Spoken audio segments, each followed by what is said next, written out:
من بين أهم الوصفات الرمضانية اللي نتسحروا بها هي الطعام ولا السفة، وأنا اليوم جبتها لكم بطريقة رائعة. تبعي معي الوصفة وما تنسيش تحتفظي بالفيديو سيداتي. أول حاجة نبدأ بها هو الطعام تاعي، ندهنه بالزيت كيما راكي تشوفي سيداتي، نغرسلو مليح بالماء ونقطرو في الكسكاس تاعي ونخليه مدة نص ساعة. بعد ما يتشرب لي نفتحو كامل بيدي بالطريقة هذه، نعاود نحطو في الكسكاس تاعي ونحطو فوق القدرة يتفور التفويره الاولى. بعد ما فار نقلبو في الجفنه ونرشو بالماء. هنا في كل كيلو تاع الطعام يديك تقريبا ريتله تاع الماء.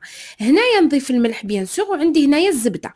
هنايا نحطها كامل مقطعه الى مربعات صغار، ونعاود نغطو بالطرشونه ونخلي هذيك الزبده حتى تذوب، ونعاود نحل كامل هذاك الطعام تاعي وندير له تفويره اخرى. وفي الاخر تفويره رقم 3 نرشو بحليب حضنه، وهذه المرحله اساسيه في السفه تاعنا، لانه الحليب هو اللي يعطيك هذيك البنه في الكسكسي تاعك. اذا هكذا كما راكي تشوفي سيداتي زينتو، درت له شويه زبيب شويه مكسرات.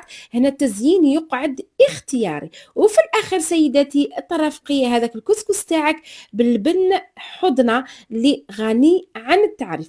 اذا هذه كانت الوصفه تاع نهار اليوم، نتمنى انه تعجبكم. خلوا لي رايكم في التعليقات، قولوا لي نتوما إلا ديروا السفة ولا ديروا المسفوف. مع السلامة.